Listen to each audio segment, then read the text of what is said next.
today? I'm glad to see our audience for today. Alright, well, as always, we wanted to bring you the best chat. This episode will be a great one. Yes, that is right. We will have four special guests for this morning. Are you ready? Yes, now let us not wait any longer. We'll jump into our first topic for today, which is the media literacy. Allow me first to introduce our first guest. She is one of media specialists in our country. She works with multimedia equipment to make classes, presentations, and lectures more vibrant and exciting. She's no other than Miss Rachel T. Dalla. A round of applause, please. Welcome to our show, Miss Michelle. We're glad to have you here. The pleasure is mine. Thank you for having me here. Now, tell us, Miss Michelle, what exactly media literacy is? So, media and information literacy, or MIL, is a combination of knowledge, attitudes, skills, and practices required to access, evaluate, use, produce, and communicate information and knowledge in creative, legal, and ethical ways that respect human rights. Miss Rachel, was this media and information available in the past generations? Yes, this term media and information literacy refers to three frequently recognized dimensions: media literacy, information literacy, and ICT digital literacy. As the next point emphasizes, MIL brings together stakeholders to support the information society, including people, communities, and nations. Miss Rachel, was this media and information available in the past generations? Actually, yes. Every day, there is more media and information available than ever before, especially in this rising era of data and information explosion. Wow, that's so interesting.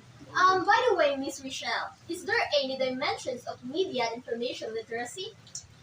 Yes, the term media and information literacy refers to three frequently recognized dimensions: media literacy, information literacy, and ICT digital emphasizes literacy. As UNESCO emphasizes, MIL brings together stakeholders to support the information society, including people, communities, and nations. Wow, that was amazing, Miss Michelle. Yes. Miss Rachel, I heard that there are advantages and disadvantages of media and information. Can you discuss it to us, especially to our viewers, so that we will know how to use media and information in a proper way? Yes, actually there are a lot, but I will give you some of it. So first advantage of media and information is that it can influence the sphere of education positively by teaching individuals about various subjects. Second, through media, individuals get platform to exercise their talents and improve themselves. And media acts as a source of knowledge for people who want to learn about various disciplines and etc. Its disadvantages was it can often cause hindrances in people's personal lives, causing a drift in their relationships. Also, some media unsuitable for children can be hard to access, and media use has increased the graph of cybercrimes and fraudulent activities. Wow! You know, Miss Rachel, we had gained and learned a lot of information from the topic. That's right, see? Thank you very much. Thank you, Miss Rachel. Let's give her a round of applause. Just be seated, everyone, and we'll be right back.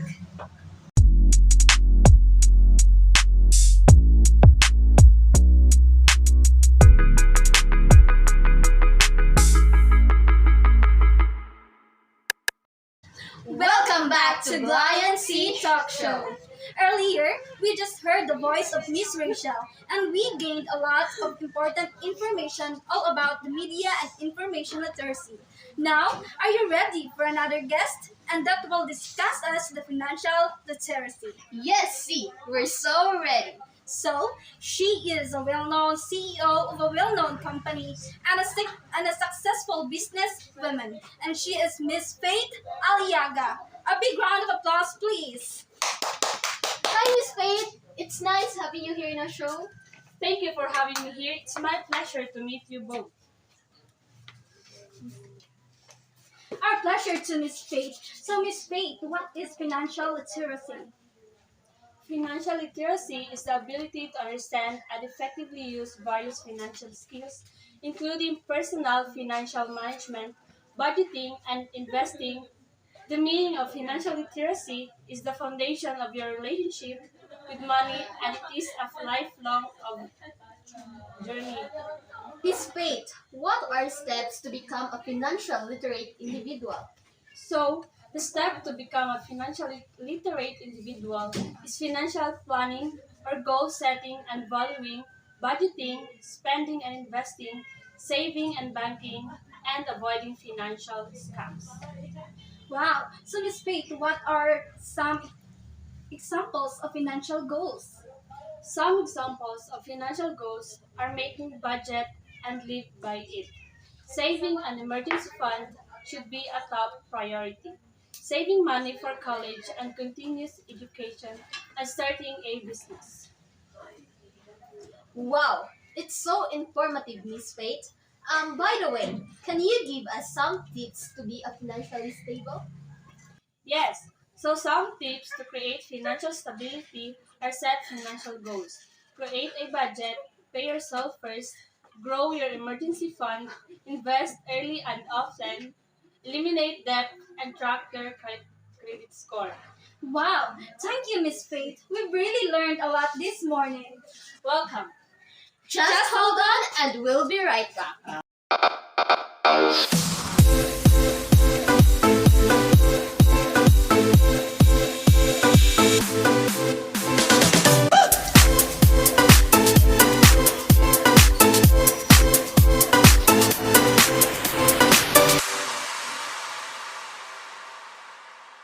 Welcome back to Gly and C Talk Show. So here comes our third guest for today. He is one of the famous digital advisors in our country.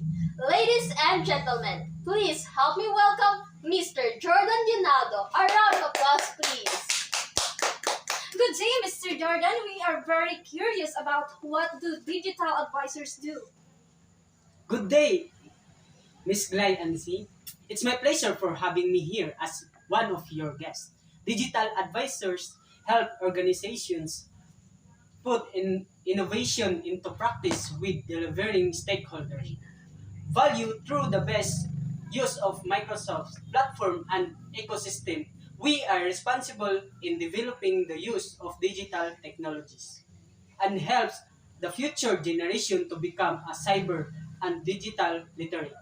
Some parents want to ask that what children and teenagers get out of being a digital citizen. Well, being a digital literate helps a lot for children and teenagers because nowadays there are primarily really cooperative and social when they are online. For instance, youngsters can create new worlds together in games like Minecraft. Teenagers may maintain close and distant friendships, share experience, and assist other things to websites like Facebook, Instagram, Snapchat, and TikTok. Children and teenagers benefit from a culture of sharing by feeling part of a broader global community. Absolutely. Finally, teens have easy access to news and health information on the internet, and many use it as their initial source of information when trying to understand the world and who they are. Yes, Z. Children and teenagers connect socially both online and offline, but they might do things online that challenge your ideas about what's normal or okay.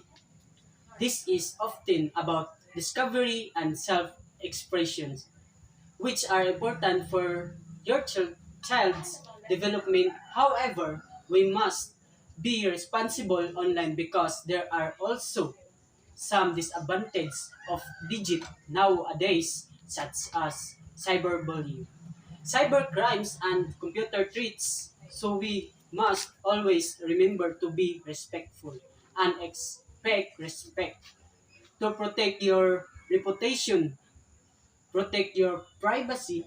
What's your tone? Be skeptical. All right, Mr. Jordan, thank you for encouraging and reminding us. Speaking of cyberbullying and cybercrime, what should we do if we experience it? You don't have to put up with cyberbullying. You can use the get rid step to stop it. G stands for go block or delete the person who's cyberbullying. This can help to stop the offensive content. E for ensure you keep evidence for the bullying. You can take screenshot. T for tell someone that you trust ASAP. It, it can be any family member or friends. R. Report cyberbullying. Click the report abuse or talk to the police if needed. I. Initiate control if possible. Choose not to respond aggressively. D. To delete online messages and post after getting the copies. Do not forward it to others. Thank you so much for the information. We're glad to hear it from you, Mr. Jordan. Thank you, Glay and Z. Just relax and the show will be right back.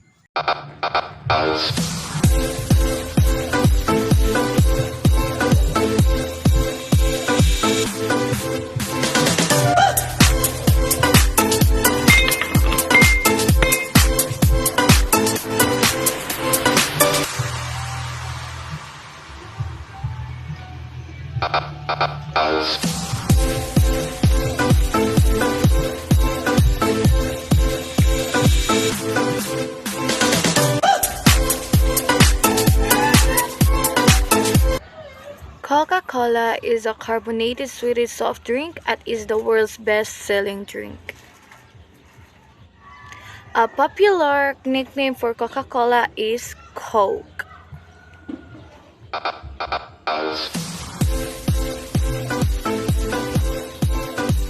Coca-Cola.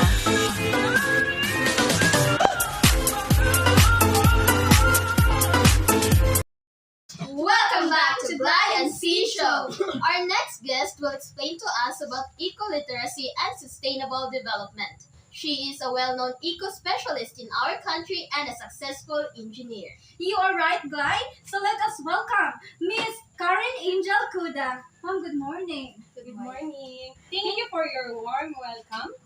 Good morning, everyone. Good morning, Ma'am Karen. So, Ma'am, how will you define eco-literacy and sustainable development? Well, ecological literacy, also referred to as ecoliteracy, is to understand the natural systems that make life on Earth possible.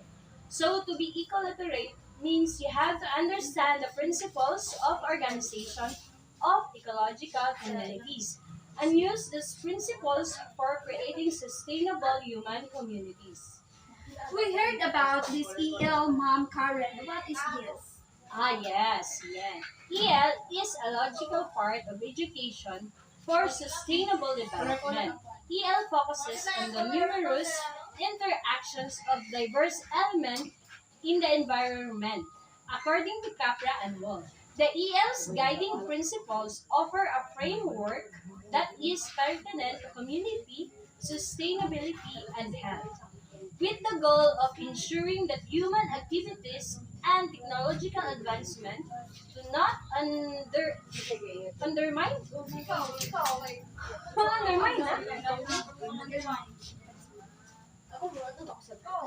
and technological advancement do not undermine the eco-inherent system's ability to support life. Oh, Ma'am Karen, I hope you don't mind. Why is ecoliteracy important in education?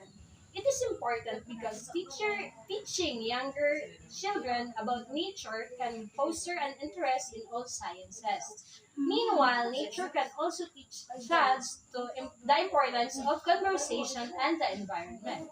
Introducing children to the natural world creates a connection between them and the environment.